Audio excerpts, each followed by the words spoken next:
মুরব্বী, আপনার নাম কি? আমার নাম হলো জাকির হোসেন। জাকির হোসেন। এই মাদ্রাসাটার নাম কি? মাদ্রাসা দারুল আরকাম ইসলামিয়া মাদ্রাসা। আচ্ছা, 4-5 মাস আগে আমাদের এখানে যে সুপারি রয়েছেন হুজুর আবুল খাই সাহেব, উনি আমাকে ফোন দিছিল। ফোন দিয়ে বলে যে, শোন ভাই, এখানে 2জন সাংবাদিক পরিচয় আসছে, আমাদের কাছ থেকে 7,000 টাকা নিয়ে গেছে। আমরা এখানে আসলে আল্লাহ রাস্তায় একজন বালু দিছে, বালুগুলো আমাদের মাঠে তুলতেছি, এই ব্যাপার। তখন আমি চট্টগ্রাম ছিলাম, আমার মা অসুস্থ। এরপরে আমরা স্থানীয় মেম্বার মঞ্জু মেম্বারে ফোন দিয়েছিল। ফোন দেওয়ার পর আমি হুজুরকে বললাম যে ঠিক আছে, যদি তারা এই ধরনের অনৈতিক দাবি করে থানাতে একটা অভিযোগ জমা দেন। এরা কারা আমি তো চিনি না, এটা পরে দেখা যাবে। আসলে মূল ঘটনা কি স্যার, আমি একটু আপনাদের কাছে জানতে চাই। হলো আমরা বালু উঠেছি মাদ্রাসার জন্য, 25,000 বালু উঠেছি আমি জায়গার থেকে। উনি দিচ্ছে আমাদেরকে বালুটা উড়াবার পরে, মেশিন লাগাবার পরে ঘন্টা 4 বা 5 পরে দিয়ে ধরে না আমাকে ফোন দিচ্ছে মেশিনওয়ালারা, টাকা আমরা আইন এখানে পুলিশ এসে। এরা র্যাবের পোশাকটা পরিয়েছে, আপনার র্যাবের পোশাক, বুঝলেন। আসার পরে তখন আমি গেলাম, এখান থেকে লোকজন আমাদের সভাপতি সহ আছে, এরা আনন্দ হুজুরও গেছে। যাওয়ার পরে ওনারা মেশিন বদ্ধ করে দিচ্ছে, বালু উঠে তো না উঠবো, মামলা হইব, আমাদেরকে বহু থমকি দিচ্ছে, মামলা টামলা হইব, বালু উঠে নিষেধ করে দিচ্ছে, জায়গার বালু উঠে। এরপরে দিয়ে এরা ধরে না আসছি, এই আমরা এখান থেকে আনছি, আনি এখানে আনি আমাদের লাগে চা পানি খাইয়া ওনাদের খরচের জন্য আমাদেরকে টাকা দেন। তখন আমরা প্রথমে আমি 5,000 টাকা দিছি। এরপরে আমার থেকে আবার 2,000 টাকা খুঁজি। আলুদ্দিন সরকার আসলে আমাদের অনেক লোকে আছি, 7,000 টাকা নিছে। নেওয়ার পর আমরা বালু উঠেছি প্রতিষ্ঠান কাছে। সাংবাদিকদের নাম কি পরিচয় দিচ্ছে? নাম পরিচয় বলছে? সাংবাদিকের নাম পরিচয় দিয়েছে, একজনের নাম হলো নাইম, একজনের নাম কি সোহেল সাদ্দাম, আরেকজনের নাম আরেকজনের নাম বলছিল, নামটা এনায়েত। কি নাম ওনার নাম কি? এনায়েত।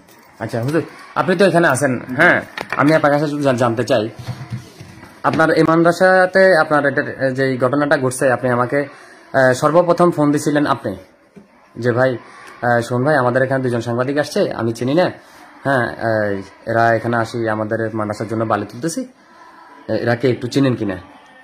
তখন আমি আমার এলাকার সাংবাদিকরা যে গেছি তারাও চেনে না। পরে আপনার মেম্বার মঞ্জু সাহেব ফোন দিল। ফোন দেওয়ার পরে আমি যেহেতু চিনি, আমি আপনার পরামর্শ দিয়েছি, ঠিক আছে তাহলে থানায় একটা অভিযোগ করেন, কারা, তাহলে তখন বোঝা যাবে, হ্যাঁ, এবং আপনি তাদের কার্ডও রাখেন।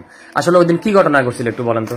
ঘটনা হয়েছিল, আমরা জোহরের নামাজ মসজিদে পড়লাম, পড়ার পরে আমরা বের হয়ে আসছি, খাইতে বসবো। এই টাইমে শুনলাম যে আমাদের বালু উঠানোর জন্য মেশিন পজিশন করতেছে, বালু এখনো উঠানো হয়নি। পজিশনের মধ্যে হঠাৎ করে এরা আসি, ওইখানে বাধা দেওয়া শুরু করছে, বালু যেখানে উঠাইতেছে। এই সাংবাদিক 3জন আসছে, ওনারা, একজন হলো নাইম ভাই, আরেকজন হলো সাদ্দাম ভাই, আরেকজন হলো এনায়েত। ওনারা এই 3জন আসছে। আসার পরেও এখানে মানুষ টানুষ অনেক জমা হয়ে গেছে। তো আমি গেলাম, যাই বললাম যে ভাই কি হয়েছে। পরে বললো যে হুজুর আপনাদের সাথে কোনো সমস্যা নাই, প্রতিষ্ঠানিক কোনো সমস্যা নাই, এইখানে বালুকে দিতেছে, করতেছে, ওদের সাথে সমস্যা। তখন আমি বললাম যে ভাই ওনাদের সাথে সমস্যা মানে কি, এখানে তো ওনারা আল্লাহর রাস্তায় মাদ্রাসায় বালু দিতেছে, এখানে একটা প্রতিষ্ঠানের জন্য কিছু বালু দিতেছে, এটা ওনারা আল্লাহর রাস্তায়, যদি ওনাদেরকে বাধা দেওয়া মানে কি প্রতিষ্ঠানকে বাধা দেওয়া। তা আমি ওনাকে এই ধরনের কিছু বলছে, উনি বলছে যে হুজুর আপনাদের সাথে আমাদের কোনো কথা নেই, কথা সবে এখানে। আমি পরে বললাম যে ঠিক আছে, আমি এই ব্যাপারে আলামিন সরকার যিনি আমাদের ইউনুস স্যার ছিলেন, আমি স্যারে আমার এই মাদ্রাসা আসছে, মাদ্রাসা সম্পর্কে জানি এতিমখানা হিসেবে, স্যারে আসে এখানে কিছু দান অনুদান দিয়ে, কম্বল দিয়ে গেছে, চিনি বা দুধের গুঁড়া এইগুলা স্যারে দিয়ে গেছে। তো আমি খেয়াল করছি স্যারে যাতে চিনে মাদ্রাসা, এটা আমি স্যারের সাথে সম্পর্ক আছে, আমি স্যারের কাছে যাই। তো যখন রওনা করছি তখন উনি আমাদের পিছে আসছে, আসি দোকানের কাছে মাদ্রাসার সামনে। তো উনি আবার আমার সাথে বললো আর কি যে আমার একটা ছবি উঠেছে উনি। এরপরে আবার ভিজিটিং কার্ড দিয়ে গেছে, উনি বললো যে যান, যে স্যারের লগে কথা বলুন, স্যারের সাথে আমাদের কথা আছে, যোগাযোগ আছে, মানে বিভিন্ন রকম কথা টথা বললো। তখন আমি চলে গেছি স্যারের কাছে। ওনার ছবিটা হলো এইটা আর কি, এই ছবিটা হলো এটা। উনি আমার কাছে ছবি উঠানো হয়েছে আমার সাথে, একটু ভালো করে নি উনি না? জি উনি। এরপরে ওনার ভিজিটিং কার্ড দিছে আমাকে, ভিজিটিং কার্ডটা হলো এটা। আচ্ছা, হ্যাঁ। এরপরে আমি চলে গেছি ওইদিকে, আমি চলে গেছি অর্ধেক পথে গেছি, বা স্যারের কাছে গেছি, স্যারের পাইনি, স্যারের একটা মিটিং এ ছিল। তো এরপরে কিছুক্ষণ পরে খবর পাইছে যে ওরা চলে গেছে, ওনাদের থেকে টাকা নিয়ে গেছে 7,000 টাকা। ওরা দাবি করছিল বলে 20,000 টাকার মতন। তো এখান থেকে পরে ওনারা 5,000 হাজছে, 5,000-এর পরে 5,000 মানে না, তখন আরো 2,000 টাকা দিয়ে ওনাদেরকে 7,000 টাকা দিতে হয়েছে। তো চলে গেছে এরপরে ওনারা। আচ্ছা, আপনি শুধু কি আমাকে ফোন দিয়েছিলেন না? এরপরে আমি যাইতেই আমি আগে প্রথমে যখন ওনারা আসছে, প্রথমে আমাদের ওয়ার্ডের মেম্বার ছিল ওই সময় মঞ্জুর আলম মেম্বার, ওনাকে ফোন দিছি। আর উনি কতক্ষণ বাদে আমাকে বললো যে এক কাজ করেন, এরা কোন জায়গার সাংবাদিক আসছে, আগে সুমন ভাইরে একটু জানান বিষয়টাকে। তখন আমারও নম্বর দিছে, নম্বর আমার কাছে ছিল। তখন বললাম যে আমি সুমন ভাইরে আমি ফোন দিই। তখন আমি সুমন ভাই আপনাকে ফোন দেওয়ার পরে আপনি কয়ে আসছিলেন, বলছিলেন চট্টগ্রাম নাকি কোথায়। তখন আপনি তো এই বিষয়ে জানান না। তখন বলছে যে ঠিক আছে, আপনি থানায় এটা লিখিতভাবে ইয়া দেন। আমি আর তখন আর থানায় যাইতে পারি না, বিভিন্ন কাজের কারণে ব্যস্ত ছিলাম। আর কাকে জানাইছিলেন? এরপরে আমি ফোন দিছি সাংবাদিক সোহেল ভাইরেও ফোন দিছিলাম। সোহেল ভাইয়ের নাম্বারও আমার কাছে আছে। আমি সোহেল ভাইরেও ফোন দিছি, ওই দিন নাম্বারটা বন্ধ পেয়েছি। আহসানুল্লাহ ভাইকেও আমি ফোন দিছিলাম, ওনার নাম্বার বিজি পেয়েছিলাম। তো পরে যায় সুমন ভাইরে আমি ফোন দিছি। আমি অনেকের কাছে ফোন দিছি, কারণ সাংবাদিক আমাদের এখানে অনেকে আছে, আমি অনেকের সাথে পরিচিত আছে, অনেকে আমার মাদ্রাসায় আসছে, আমি সবার সাথে পরিচিত আছে। এই জন্য আমি ওই দিন সকলে জানাইছি। উনি যে বলছে ওনারা যে র্যাবের মতন পোশাক দেখা যায়, ওনারা কি ড্রেস পরে আসে একটু দেখান তো। ওনারা আসছে যে মানে ওই যে সিভিল পোশাক, যেটাকে সিভিল পোশাকের উপরে যেরকম ভাবে র্যাবরা একটা পোশাক পরে, ওই ইয়াটা পরে আসছিল। র্যাব পোশাক আছে, ওই র্যাবের একটা ক্যাপ বা গায়ে থাকে, এই ইয়াটা পরে আসছে। তো এই জন্য সাধারণ মানুষগুলো ভয় পেয়ে গেছে, পুলিশ বা ইয়াটি আসছে।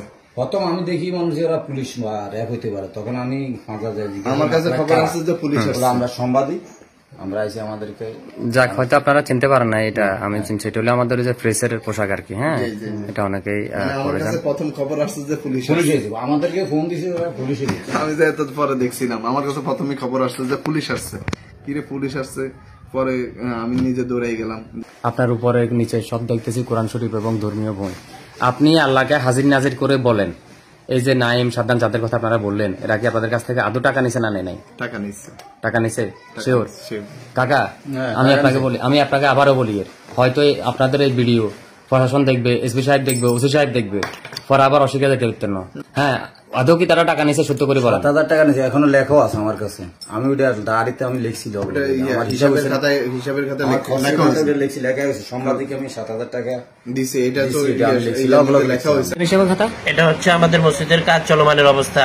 ওখানে কাজ চলা অবস্থায় আমাদের এখানে সাংবাদিকরা আসছিল 3 জন।